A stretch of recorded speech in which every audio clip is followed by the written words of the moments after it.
Sejam muito bem-vindos ao canal. Afinal, o que somos nós? Assistam agora a segunda parte da entrevista da Silvana, onde ela responde as nossas perguntas. Se você, por acaso, não assistiu a primeira parte, não se preocupe, é só acessar o link que está disponível para você aqui em cima e também na descrição do vídeo. Vai lá, confere a primeira parte e volta aqui para fechar com chave de ouro. Você vai amar. E se gostarem, por favor, deem um like, compartilhem com os amigos, se inscrevam no canal. Isso ajuda muito a mensagem chegar a mais pessoas. Bom proveito!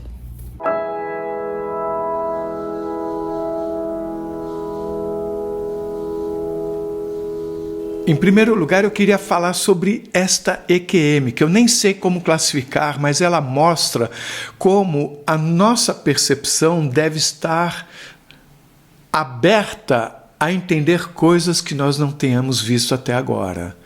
Eu já ouvi falar, eu já li num livro sobre um casal de pessoas idosas que estavam os dois internados, e aí o homem teve uma experiência de quase morte, se viu num túnel junto com a esposa e estavam de mãos dadas indo pelo túnel, e de repente ela solta a mão dele e ela vai e ele não consegue ir, e ela fala que ele tinha que voltar, e aí ele volta, acorda e ela tinha falecido. Quer dizer, foi uma experiência de quase morte compartilhada, digamos assim. Aí você não teve um acidente, você não esteve achando que poderia morrer, que é uma situação que a medicina já entende que também pode gerar o que a gente chama de experiência de quase morte. Ou seja, quando você pensa que vai morrer, você também pode acionar um gatilho e ter uma mesma experiência mística de quem está no limiar do outro lado, digamos assim. Mas nesse caso, essa ameaça foi na sua filha, que é como se fosse você também, de uma certa forma. Isso propiciou uma experiência que pela primeira vez eu ouço falar. Eu nunca vi uma experiência dessa dita em nenhum livro. Eu li muitos livros a respeito. Então, antes de mais nada, eu queria agradecer o seu relato, porque ele traz informações preciosas para que nós consigamos ampliar a nossa compreensão de tudo isso. Dito isso, vamos às perguntas. Agora preciso olhar aqui. Você disse que você deu um beijo na sua filha antes dela ir andar a cavalo, né, e que o mundo parou. Você comentou que isso nunca tinha acontecido numa situação como essa, mas que tinha acontecido em outras situações mundiais. Aí minha orelha levantou assim: opa, peraí, que isso? Que situações mundiais são essas? Me explique, por favor, isso. Então, Carlos, assim, eu não tenho como te explicar, que é algo que acontece que não está no meu domínio, tá? Simplesmente acontece. Vou dar um exemplo para você, por exemplo, 11 de setembro. O que eu tenho a ver com os Estados Unidos, o que aconteceu lá? E no momento que estava acontecendo, eu morava em Cristina, lá em Minas. E quando isso estava acontecendo, eu não estava com televisão ligada, nem com rádio, nem com nada. Então, eu não sabia do que estava acontecendo. E quando eu fui sair na porta da minha casa, o mundo parou. E aquele dia parou por um tempo que eu pude perceber que foi maior do que os outros. E eu continuei o meu dia normal, né? Onde eu estava, não tinha acesso à informação, né? Porque naquela época não tinha celular, não tinha internet. Então, era só pela televisão que a gente via isso. E aí, à noite, quando eu fui para o seminário, aí sim é que eu fiquei sabendo do que tinha acontecido. Me explica um pouco melhor o que significa o mundo parou. É como se você sentisse que, de repente, a realidade ralentou, parou, ou você está usando de uma metáfora? Como que eu posso te explicar isso? É como se o tempo parasse. As coisas continuam se movendo, mas o tempo para. É como se... Eu não sei explicar, gente. Para tudo, para tudo. Eu fico assim parece um transe, sei lá, eu fico olhando assim e nada mais acontece, como se congelasse o tempo. Entendi. E aí aconteceu esse negócio. Uma outra situação que aconteceu aqui nesse lugar, foram várias, né? Eu vou te contar duas para tu ter ideia do que eu senti aquele dia. E a outra vez que aconteceu isso, eu estava aqui em casa também, quando eu fui sair no meu portão ali, eu senti aquilo que parou tudo, né? E eu pensei, né? Isso foi depois do 11 de setembro, eu pensei, vai acontecer alguma coisa. E eu já pensei que no dia do tsunami também eu senti, sabe? E nessa situação que eu vou te contar agora, parou tudo, e eu fiquei assim, e aí logo em seguida aquilo voltou ao normal, as coisas continuou funcionando, né? E aí, quando eu entrei para dentro de casa, veio uma pessoa gritando na rua, que aqui eu moro no estado do Rio, né? E aí aqui é dividido por um outro rio, o Rio Preto, e do outro lado é Minas. Do outro lado do rio é Minas, né? É separado por uma ponte aqui. E aí lá do outro lado, bem perto da minha casa aqui, atravessando o rio, né? Um homem tinha esfaqueado a mulher, tinha dado 9 facadas nela e ela estava lá morta e o pessoal estava segurando ele lá para ele não fugir. Então são situações assim de terríveis. Então, quando aconteceu isso com a minha filha, eu não pensei que seria com ela. Eu pensei que fosse alguma coisa fora, alguma coisa mundial, alguma coisa assim, entendeu? Não veio para mim que era com ela isso. Então, eu não teria deixado ela ir, né? Se eu tivesse tido essa intuição. Só para a gente entender, ou melhor, para eu entender bem a geografia da coisa, o hospital estava em Resende, ela foi levada para Mauá. A princípio, quando ela caiu aqui, né, ela foi para Mauá, que era onde tinha o posto de saúde. E lá em Mauá, para Resende. Mais de 40 quilômetros, pelo que você falou. Mais de 40 quilômetros. E o acidente aconteceu entre Maringá e Mauá. Isso. Sobre essa mão, né, eu sempre tento detalhar mais do que a pessoa conta. Essa mão já foi relatada algumas vezes sobre uma atuação da mão na nossa realidade. De onde vem essa mão? Você falou que esse ser tinha 3 metros de altura. Era a mão de alguém com 3 metros de altura ou era maior ainda? Eu nunca vi alguém com 3 metros de altura, a não ser esse ser. Então, mas você viu a mão desse ser? Era enorme. E assim, por exemplo, a gente olha a mão da gente, a gente sempre tem lá uma manchinha, a gente tem uma cicatriz, alguma coisa tem ali, né? Nunca é perfeito, assim. Era uma mão bem branca, perfeita, aquela unha perfeita, tudo perfeito, perfeito, perfeito. Era linda, linda, linda. E tinha um dela. Ou seja, você via em detalhe a mão. Sim, porque quando ele colocou a mão assim, que ele me impediu, foi tipo assim, ele me impediu, né? Quando ele botou, eu fiz isso. E como era tão lindo, eu nunca mais esqueci, Carlos. E você viu como se fosse só uma mão, porque você não falou de braço, era só a mão. Quando eu fui para frente, que eu senti a mão, eu já baixei a cabeça. Então eu não vi quem era o dono da mão. Eu só vi aquela roupa, né, que era tipo um roupão, como é que fala? Uma túnica. Depois, lá do outro lado, eu vi a túnica, né? Era como então, aqui assim, eu via aquilo caído assim, e aquela mão aqui.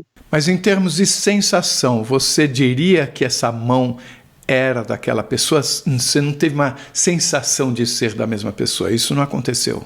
Não, era daquela pessoa que eu fiz a caminhada. Ah, então, essa mão era a mão dele? Sim, ele que me impediu e ele que caminhou comigo. E quando você passou por esse portal, que você falou que tinha de 3 a 4 metros, ok. Então me fale sobre esse portal. O que havia do lado de cá ao lado do portal?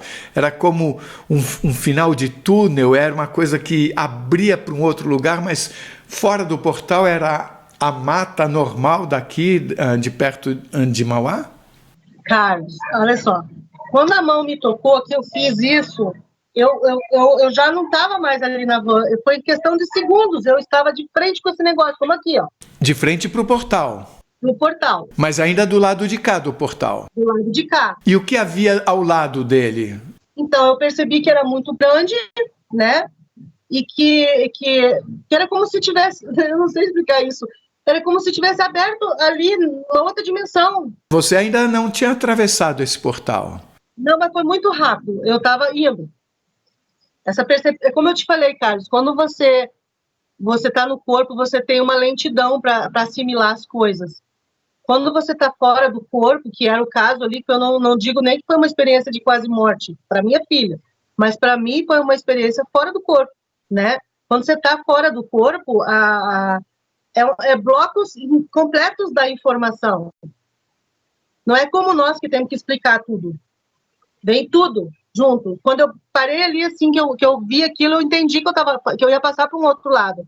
E eu pude ver que era desse tamanho, porque o homem passou, né? E eu passei também, e era ali, era na mata. Era como se estivesse aberto. Não importa se o mundo material é um, o mundo espiritual é o outro. O portal, ele se abre para uma outra dimensão.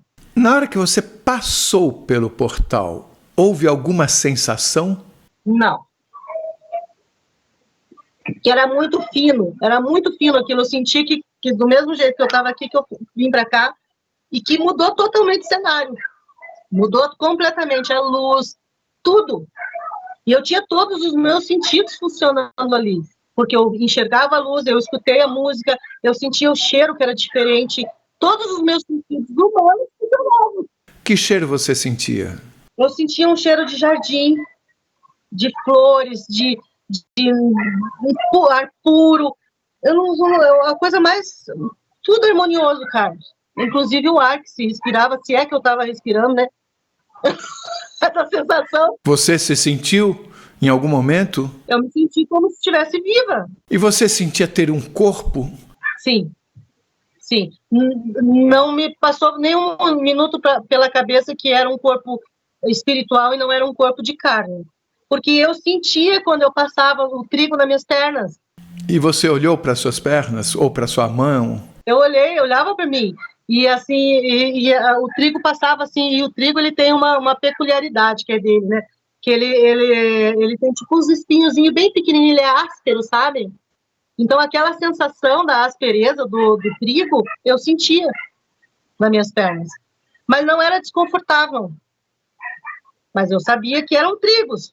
O que era a rosa chiclete que você contou? Um rosa tutti-frutti, né? A cor, sabe o chiclete tutti-frutti, aquele rosinha? Aquela fumacinha, aquela névoa era dessa cor. Quando eu estava do lado de cá, eu me vi num portal, né? E esse portal, eu não enxergava do outro lado. Do lado de cá, eu não enxergava do outro lado. Tinha aquela névoa rosa tutti-frutti, que nem chiclete mesmo. Aí você atravessou e aí você viu tudo isso que você contou. Aí mudou tudo. Que era o trigaral, o rio, a praia, o muro. A praia não, a areia e o muro. E o céu, você viu? Sim. Eu vi céu, eu vi canto de pássaros, aliás, eu ouvi, né? Não vi sol, mas eu vi luz em tudo como se fosse um sol de meio-dia. O céu era azul? Eu acho que não muito azul. Tinha céu, tinha terra, tinha rio. Por que você fala um sol de meio-dia? Você não via sombras? Não tinha sombras. É isso aí. Você falou que você se sentiu em outra dimensão. Por favor, tente me explicar o que é, na sua sensação, uma outra dimensão. Primeira coisa, a energia. É como se eu tivesse uma dimensão onde a frequência energética era outra. A frequência ali era amor, alegria, principalmente, muita a sensação da alegria, a frequência da alegria e assim a harmonia. Sabe? A nossa conversa que nós tivemos ali, e esses blocos de informações que vieram, me fez eu entender o porquê que eu senti aquilo. Depois eu fiquei muitos anos meditando sobre isso. E quando eu fui estudar a frequência vibracional, eu entendi quais são as frequências. Então, aqui, do lado de cá, nós temos uma frequência. Do outro lado é outra. E é harmônico. Ali era harmônico. Tudo harmonizava. Naquele momento, ou logo depois que você voltou, você diria que aquele lugar é aqui também no planeta Terra? É fora da Terra, em algum lugar próximo? É num lugar que eu nem consigo dizer onde é? Carlos, é a minha percepção, tá? Não está escrito em lugar nenhum, tá? É que essa dimensão, ela está aqui junto com a gente. É a minha percepção. E que nós... por exemplo, assim, ó, quando as pessoas... porque as pessoas são assistidas espiritualmente. Né? Eu acredito nisso, da maneira que eu voltei, né? Mas, assim, dentro das mesmas dimensões. Eu dentro da minha dimensão e os seres dentro da outra dimensão. Como se as dimensões, elas interagissem. É assim que eu sinto, tá, Carlos? Eu não sei explicar isso. Daria para a gente chegar a dizer que no mesmo planeta Terra existem talvez até 8 bilhões de microdimensões? Aí você já está falando como físico, né? Tu deu um nó na minha cabeça, porque eu estava contando com 3, 4. Agora tu com 8 bilhões. Eu pensei assim, é como se cada um de nós, estando na sua vibração, acaba estabelecendo uma realidade à sua volta como se fosse uma dimensão individual? Carlos, o que eu pude entender, assim, dessa experiência é que nós somos únicos. E que nós somos, além de sermos únicos, nós não brotamos no planeta. Entende? Nós somos assistidos antes da chegada aqui, por conta das perguntas que eu fiz no caminho, né? Nós somos assistidos antes, preparados antes, e nós viemos para esse planeta sabendo tudo que o que nós vamos enfrentar, e somos assistidos durante, e também na passagem de volta. Você falou nós somos únicos, mas você falou também que somos todos ligados. Todos um. Então, somos únicos e, ao mesmo tempo, somos todos um. Eu sou uma com você. Não tem como nós separarmos isso. E com todas as pessoas que estão nos assistindo. Não tem como separar isso. Porque é uma energia só. O espírito, ele é uma energia só. Mas o que você quer dizer é que, simultaneamente, sempre seremos únicos, sempre seremos um indivíduo. Mas na Terra, nós somos individualizados. Por conta da experiência que você vai viver, que eu vou viver. Mas quando você volta para casa, digamos assim, você perde a sua individualidade? É uma coisa que foi um dos blocos de informação que eu recebi ali. Não sei se tu quer que eu te conte agora isso. Por favor. Lembra que eu falei para você que era tudo harmônico? Aqui, nesse planeta, não é harmônico. Por que não é harmônico? Porque as pessoas, elas querem competir umas com as outras, serem melhores, né? A luta pelo conforto, pelo dinheiro, pelo poder, tudo isso faz com que a pessoa se distancie uma das outras, e eu posso falar que essa quantidade de religiões também, de ensinamentos, faz com que as pessoas se separem uma da outra, inclusive dentro da espiritualidade. Então, por exemplo, aqui na Terra, eu, graças a Deus, estou no eixo daquilo que eu deveria ser. Mas eu conheço pessoas que têm, assim, uma habilidade grande para uma profissão que é o dom dela, e ela vai e estuda... o galo que eu te falei. Aqui tem um galo, gente, ele foi notificado, sabe? Faz parte. Então, a pessoa ela estuda para uma outra coisa, porque é mais conveniente para esse mundo. Então, ela nunca fica no eixo. Ela veio com um dom para fazer uma coisa e ela acaba fazendo outra. E isso causa desarmonia, certo? Dentro desse outro espaço, eu não senti isso. É como se cada um ali soubesse exatamente o que veio para fazer, para ser, para estar. Entendeu? Respondi? Sim, mas eu queria entender, dentro dessa visão que você teve, como é que você junta nesse local a individualidade com o todos somos um. Assim, Carlos. Eu vou fazer uma metáfora, então, tá? Para a gente poder entender. Eu sou terapeuta, né? Então eu tenho uma facilidade para chegar na dor da pessoa, né? E tentar trazer ela para aquela verdade, encarar aquele fato, para ela encontrar uma cura, porque é a pessoa que se cura, né? Quando ela encara os problemas dela. Então, essa habilidade é minha. Eu consigo fazer isso. Talvez você não consiga fazer, porque você nasceu para ser um entrevistador, por exemplo. Vou dar um exemplo assim. Você não consiga fazer. Então, quando eu deixo de fazer isso, que é a minha habilidade, com muito amor, muito carinho, fazer isso, eu deixo de tratar pessoas dessa forma e resolvo ser outra coisa, dançarina, resolvo ser outro negócio totalmente diferente. Entende? Eu me afasto dessa harmonia. Então, do outro lado, não tem isso. É por essência. Se o ser ele tem uma essência para fazer tal coisa, ele vai fazer aquilo. Ele não é julgado, nem maior, nem menor. Não existe essa hierarquia que tem aqui. Cada um faz aquilo que tem que fazer. Os seres isso são blocos que veio ali. Então eu vou interpretar o que você falou e você me diga se está correto. É como se aqui você estivesse tão ensimesmado que você pensa o que é mais conveniente para você, enquanto que lá você continua sendo indivíduo, porém sempre está sabendo o que é melhor para o todo, de uma forma que isso acaba determinando o que você vai fazer. Não que a pessoa pense o que é melhor, ela age no melhor porque é a essência que age, não o achismo. E a essência está sempre em harmonia com o todo. Em harmonia com o todo. Erra, achamos. É isso aí. Você, do jeito como falou, é como se todas essas pessoas, esse outro mundo, estivesse além do muro. E esse muro seria, então, uma outra dimensão ainda, como se entre o portal e esse muro fosse uma passagem? Era um caminho. Era um caminho que se tinha que caminhar até chegar lá. Não tem, ali é uma coisa só. Mas o mais incrível disso tudo é que o tempo todo eu sentia que eu estava voltando para aquele lugar. Não estava chegando, que lugar é esse? Não.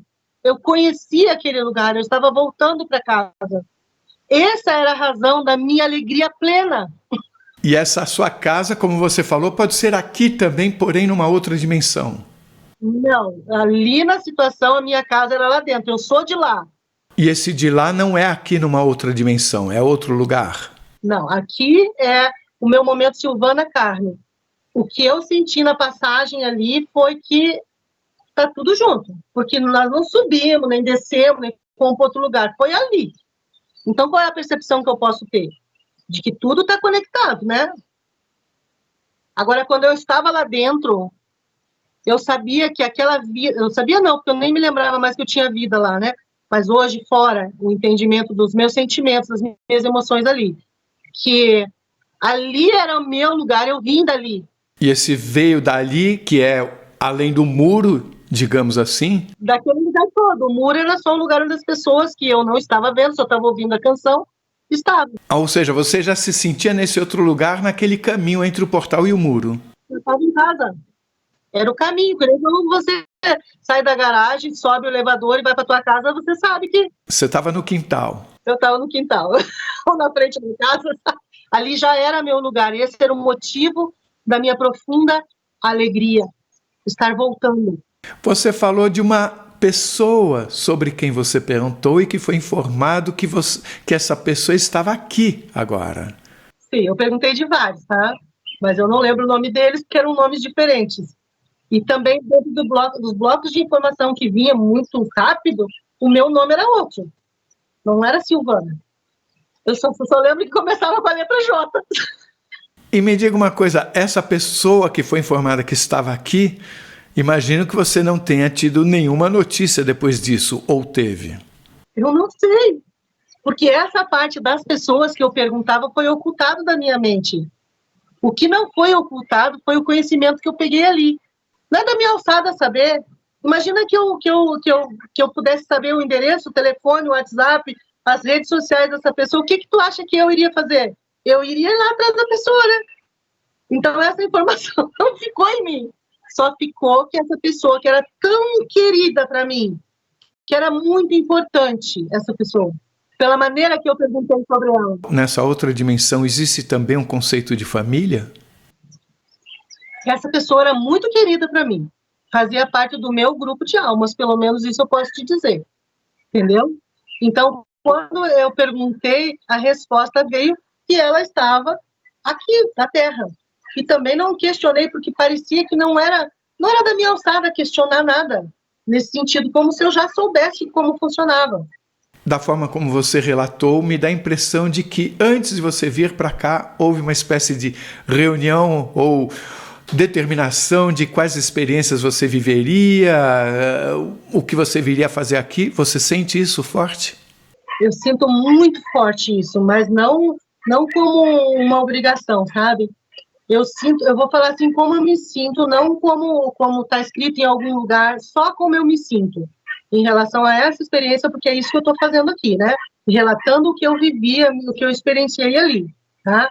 Então, se for verdade, se não for, cada um decide o que quiser desse relato, né? Mas, assim, para mim, a sensação que eu tive, Carlos, muito clara, pela alegria que eu tinha de estar voltando para casa, tá? A sensação que eu tive muito clara foi que eu saí em missão. E que em algum momento que não foi mostrado a essas pessoas, e foi ao mesmo tempo, porque eu lembrei delas, mas só dos nomes, não das figuras, que houve sim como é que fala? Como se fosse um projeto, sabe? Tem um projeto da pessoa fulana vai nascer e aí vai viver tal coisa. Só que como a gente foi ensinado de que se você não faz a coisa que deve fazer, você vai para o inferno, não é assim que falam por aí? Então não funciona no meu sentimento, tá? Não funciona dessa forma. Porque quando você nasce numa família X, com pai, com mãe, né? Muitas vezes disfuncional, como foi a minha, né? Foi uma vida de muito sacrifício, a minha, durante a infância, e aí você olha para sua vida e fala assim, mas que raio de missão é essa? Então, por que eu não vim num lugar chique, num lugar bom, num lugar maravilhoso, onde eu pudesse desenvolver meu dom, entendeu? Não funciona assim. Então, eu tinha, assim, um direcionamento, assim que eu vejo como encarnada, tá? Um direcionamento. E eu venho e tenho que encontrar esse caminho dentro daquela coisa toda que eu vivi.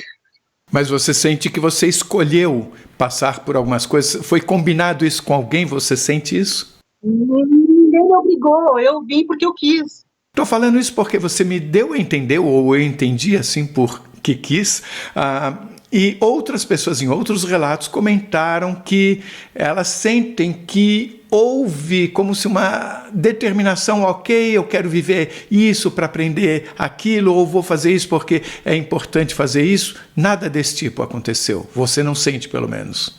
Não, o que eu sentia era principalmente quando ele disse não é a tua hora, né? Que eu não pude mais andar o bloco junto com aquele bloco de informação de que ela estava morta, de que eu ia enterrar ela, aquela coisa toda, já veio tudo isso que você está me perguntando, sabe? Que eu tinha nascido e que aquele ainda não era o meu momento, que eu tinha muitas outras coisas para fazer e vem toda essa informação de dom, daquilo que eu vim fazer, daquilo, mas que aí foi nesse momento que eu sou assistida o tempo todo, sabe, que tanto faz que eu estou viva ou não estou o tempo todo, a gente não está sozinho. Sim, eu entendo, mas novamente com isso que você está me falando, parece que você está confirmando que houve de alguma forma um plano. Sim, não vim obrigado, é um planejamento, ninguém nasce de qualquer forma. Então eu pergunto a você, essa sua experiência mística, que para mim é nova e que traz informações importantes, você diria que ela possa ter sido causada de alguma forma, ou você acha que simplesmente aconteceu por causa do acidente que a sua filha teve?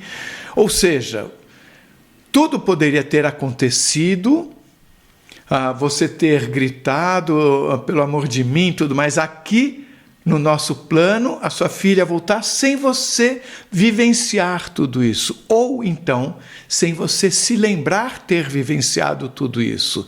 Você acha que você, no mínimo, se lembrar que tudo isso aconteceu foi de propósito para que você acordasse para alguma coisa ou não? Sim. Eu só não acredito que foi causada para isso, tá? A experiência não foi causada para isso. Quem tinha que ir era ela, né? Não eu. O fato de ter sido permitido eu passar junto, sabe, mudou minha vida, Carlos. A partir daquele momento, eu fui uma pessoa totalmente diferente. primeiro, eu recebi ali naquela caminhada uma função de alegria que não sai de mim nunca, até dentro das tragédias. Eu fico um pouco na tragédia e depois eu não consigo, porque não é a minha frequência. Aquilo ficou em mim. Eu não tenho medo de morrer, Carlos, bem pelo contrário. Você tinha? Tinha. Eu tinha depressão antes disso. Eu desejava morrer, eu fiz coisas com a minha vida 2 vezes. Mas eu não entendo, você tinha medo de morrer e ao mesmo tempo queria morrer? Exatamente. O depressivo tem isso. E eu queria morrer e eu não queria ficar aqui na Terra. Eu não me encaixava em nenhum lugar. Depois dessa experiência, eu entrei em contradição até com as minhas crenças, né? Eu era evangélica, então quando você vai na igreja, você fazia seminário, né? Então, quando você vai na igreja e você estuda a Bíblia, está escrito algumas coisas na Bíblia lá que não condiz com essa experiência que eu tive. Então, assim, a igreja tem 2 vertentes, né? Daquele que morre e dorme para ser ressurreto com Cristo no último dia, o julgamento, né? E tem o outro que é o da cruz, lá onde o homem foi para o paraíso naquele mesmo dia com Jesus. Então, são 2 vertentes de visão de morte para o crente, vou colocar assim porque eu era crente. Eu continuo crendo em Deus, né? Mas não dessa forma. Então, por exemplo, eu congregava numa igreja que tinha essa vertente, você dorme e vai para o juízo final, acorda, ressuscita e vai para o juízo final. Essa era a minha vertente, certo? Então, isso entrou em contradição com a minha vida. Porque, como assim? Como assim, se está ali na minha frente a hora que eu sei para onde eu vou? Quando eu sair desse lugar aqui, desse corpo, e chegar o meu momento, eu sei para onde eu vou. Para esse lugar. Me diz uma coisa, a sua filha, ela tem alguma lembrança de alguma coisa? Nada. Absolutamente nada, nem do hospital, nem ela só lembra um pouquinho antes do acidente. E eu conto para ela que eu passei por essa experiência, ela acha bacana, ela entende que eu não estou mentindo, porque ela me conhece, né? Ela sabe que houve uma transformação, houve uma mudança nela também. Qual mudança? Daqui a pouco a gente fala sobre isso, tá? Mas ela não tem o conhecimento de nada disso que eu estou contando. É interessante que parece que 2 acontecimentos ocorreram para que também ela pudesse entender que isso de fato aconteceu. Primeiro, aquela mensagem que você recebeu numa igreja que você foi uma semana antes, e também o fato dela reconhecer unicamente você. Sim, foi o que o mensageiro falou, vocês vão ficar sozinhas.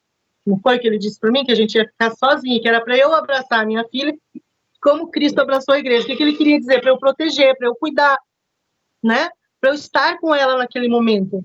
E ela só conhecia eu, Carlos, mais ninguém. Reconheci. Mudança da sua filha, você vai falar depois ou vai falar agora?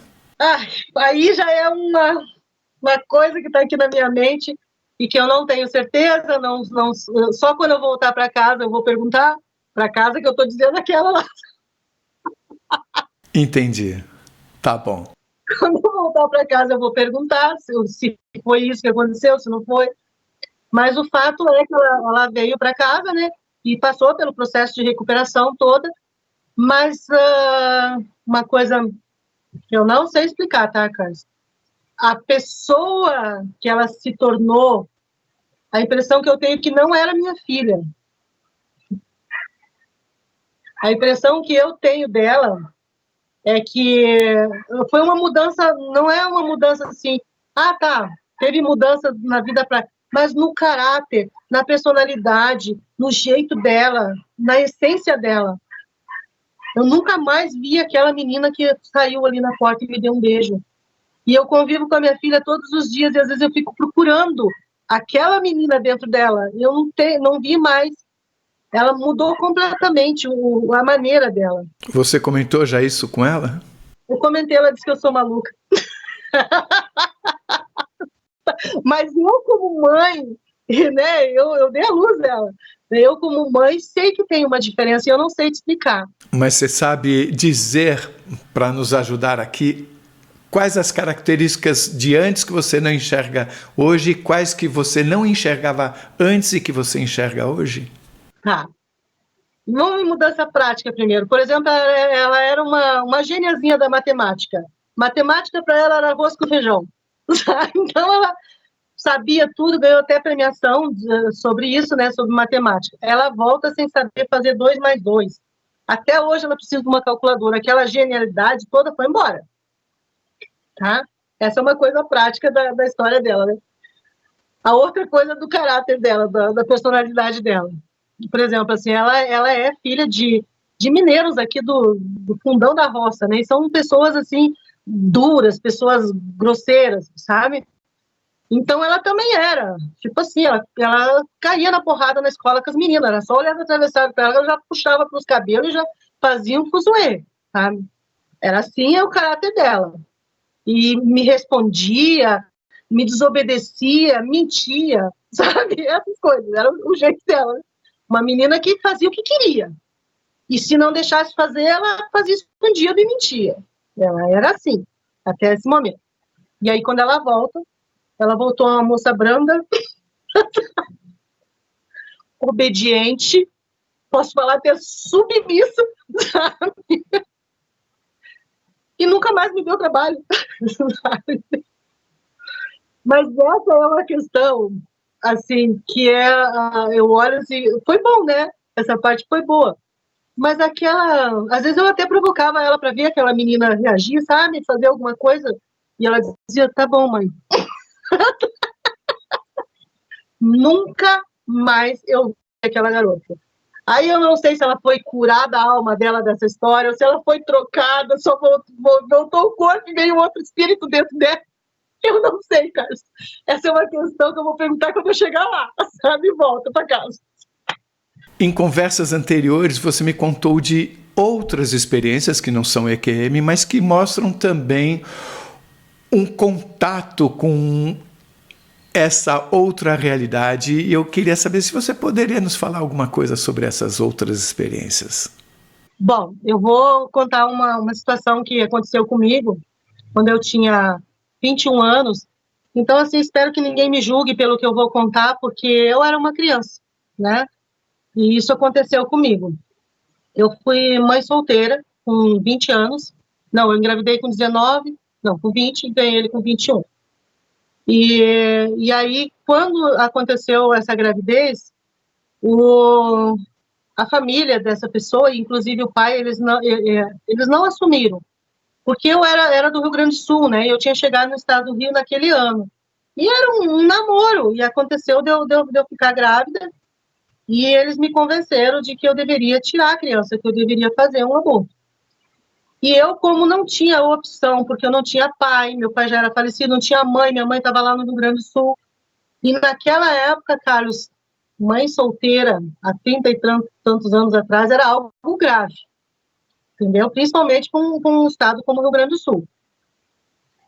E aí eu resolvi que eu ia fazer o aborto. E nós fomos, eu e essa pessoa, a gente foi lá para a clínica, né, para fazer o aborto. E quando eu cheguei lá, o médico me colocou na sala lá onde ele ia fazer. Eu nem sei o que ele ia fazer, na verdade, porque eu não cheguei a fazer, né? E aí eu tava, né, com aquele jaleco, né, e aquele que é todo aberto atrás. E eu tava deitada ali, ele tava preparando a medicação. Eu acho que era uma anestesia que ele ia me dar, alguma coisa. E eu tava nervosa, sabe, com aquilo. Mas, ao mesmo tempo, eu sabia que eu não ia dar conta de fazer de ter aquela criança naquela situação ali. E estava convencida de que era a coisa mais certa a fazer, porque tinham me convencido. Mas eu estava com medo. E quando ele saiu assim para pegar essas anestesias, para começar o procedimento, eu ouvi uma voz. Eu não vi nada, Carlos. Eu ouvi uma voz que ecoou, tá? E essa voz disse para mim assim, ó, o que são 70, 80 anos perto da eternidade? Não faça isso. Foi a voz que falou aquilo para mim. Eu conto isso pro meu filho, ele fala que foi... Ele tem nome de anjo, né? Gabriel, o nome dele, né? Ele fala que foi salvo por um anjo, sabe?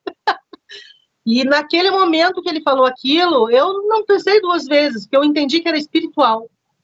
Eu levantei, né? Porque ele já tinha colocado o acesso, né? Então eu levantei, tirei aquele troço tudo, saí porta fora. Só que eu esqueci que eu tava com o jaleco com a bunda de fora, né? E essa clínica era no centro, né? Então eu fiquei correndo ali, mostrando as partes.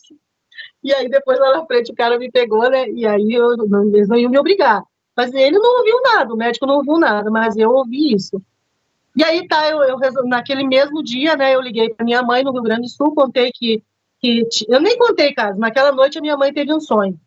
E aí esse sonho, ela ficou sabendo que eu estava grávida. Quando ela recebeu a minha ligação, ela disse para mim assim, eu falei, mãe, eu tenho uma coisa para te contar. Ela disse, eu já sei, você tá grávida, né? E olha o que ela me disse. Eu tinha esquecido dessa parte. Olha o que ela me disse. Ela disse assim, volte para casa e você vai ter essa criança na minha casa. E se você quiser sair, ela chamava de galderiar, sabe? Se você quiser sair, galderiar, você pode ir. E a criança vai ficar comigo que eu vou criar. E aí eu vendi as coisinhas que eu tinha ali e voltei para casa. E fiquei na casa dela e ela cuidou de mim realmente na questão da gravidez. Mas aí vamos para o parto, né? Que foi a hora que eu também tive uma visão.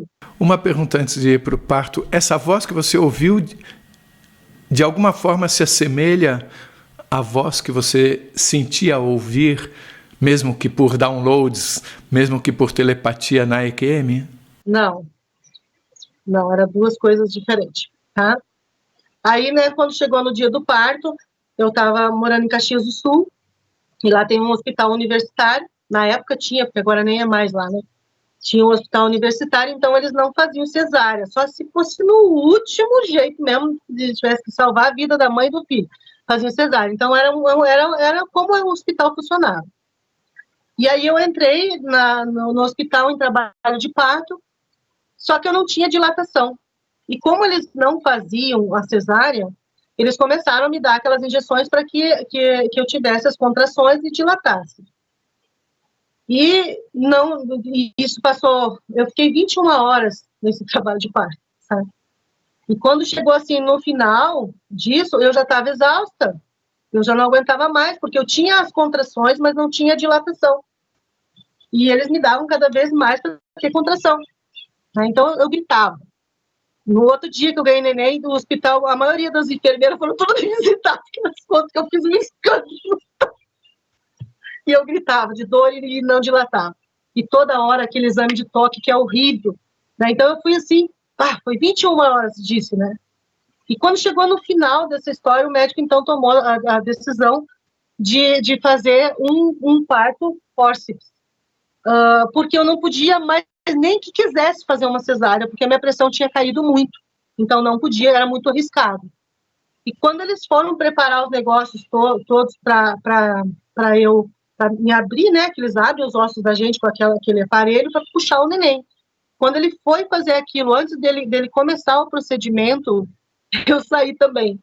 E assim, ó, o hospital, ele tinha um jaleco azul, um azul bem escuro até, sabe? E eu, quando eu saí, eu olhei assim, tinha muita gente de branco ali.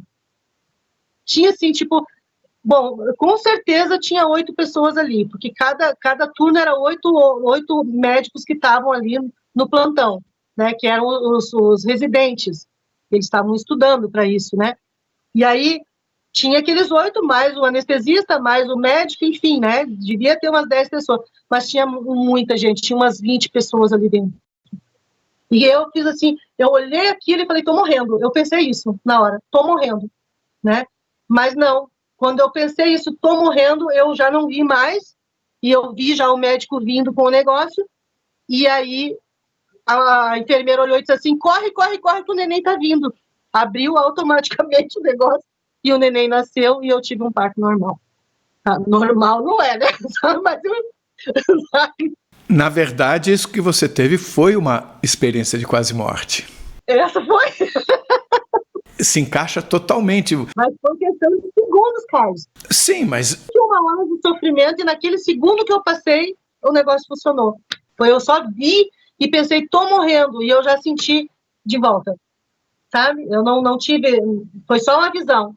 E nessa visão você enxergou não só essas pessoas, como você também enxergou o seu próprio corpo aqui? Não cheguei a sair, foi uma visão. Eu vi. Ah, então você enxergou essas 20 pessoas estando no corpo. No corpo. Meio. Mas na hora eu pensei assim, eu tô morrendo. Eu me lembro que eu pensei isso, eu tô morrendo. Mas o ponto de vista era do corpo. Do corpo. Entre o corpo e o espírito eu vi aquele. E eram altos também, tá? Você aqui continua com saudades de lá? Carlos, é incrível essa pergunta. Ó, já dá vontade até de chorar. Carlos, na minha casa aqui, eu tenho uma varanda no meu quarto. E quando é noite de luar, né, tem muitas estrelas, assim, eu saio ali na minha varanda, sabe? E eu choro de saudade de casa. Eu oro e falo com Deus, sabe? Eu tenho muita vontade de voltar. Chega a me engasgar. Eu tenho muita vontade de voltar. Isso não quer dizer que eu tenha vontade de morrer. É uma coisa, outra coisa. A morte faz parte da vida, vai chegar o meu momento. No momento que eu for, é o momento certo. Mas estar aqui, eu procuro viver a minha vida com muita harmonia, muito amor, fazendo o melhor que eu posso. Mas eu sinto saudade, eu quero voltar. Respondi, Caio, é isso? E com relação ao que você veio fazer aqui, ao mesmo tempo é impossível não pensarmos num momento extremamente complexo pelo qual está passando a humanidade. Você acha que uma coisa tem a ver com a outra? Sim. Eu tenho que falar, para poder te responder isso, eu tenho que falar sobre frequência vibracional, que depois que eu estudei sobre isso, que eu pude entender. O que eu sinto hoje, que foi uma das informações que eu recebi quando falou que eu tinha que voltar, que eu preciso amar, ter esse espírito de amor dentro de mim. Porque, assim, quando a gente fala de caos, né, quando a gente fala desse mundo conturbado, né, então vamos falar de luzes e trevas para a gente poder entender dentro dessa metáfora. Então, quando eu alimento isso dentro de mim, essa frequência, que eu me conecto com coisas que fazem com que eu me sinta amorosa, me sinta alegre, que eu tenha esse amor para passar para as pessoas, a gente pensa que é uma questão de atitude, mas não é. É uma questão de luz. Quando você está nessa frequência, você tem aquela luz que eu vi naquele ser. Você tem essa luz. E quando você chega perto das pessoas que não têm essa luz, você já está colaborando. E como que você colabora? Quando você se aproxima de um não-luz, de uma pessoa que está nas trevas, uma pessoa que está envolvida em coisas que não edificam, né? Tem tantas pessoas, né, Carlos? Então, quando você ilumina o ambiente, o que aparece? A sujeira, as coisas ruins. E essa pessoa vai se autolimpar. Essa pessoa vai enxergar nela o que precisa ser limpado. Porque existe o livre-arbítrio. Eu não posso dizer, cara, você não pode fazer assim, que isso aí está errado. Você tem que decidir. Então, assim, quando Deus fala que nós precisamos amar o nosso próximo, é não fazer esse julgamento, aquele ali está errado, aquele ali está fazendo coisa errada. Não, você precisa o quê? Você se iluminar para poder iluminar a pessoa. E quando eu estava na igreja, o que eu pensava? Que eu tinha que pregar o evangelho para Jesus iluminar aquela pessoa. Mas não é. Nós iluminamos. E você é um físico, tu sabe que os nossos átomos são luzes, são iluminados. Sim ou não? Tá me colocando numa saia justa. Você é um físico. Então, se você olhar para dentro da física, você sabe que você é luz.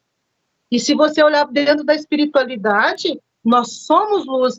E como que nós contribuímos? Nos iluminando. Porque a vida não é sobre ser luz, é sobre o quanto que nós vamos iluminar. Isso aí ficou muito, muito claro dentro de mim. Então, eu sou uma pessoa que eu me esquivo, sabe, de algumas situações.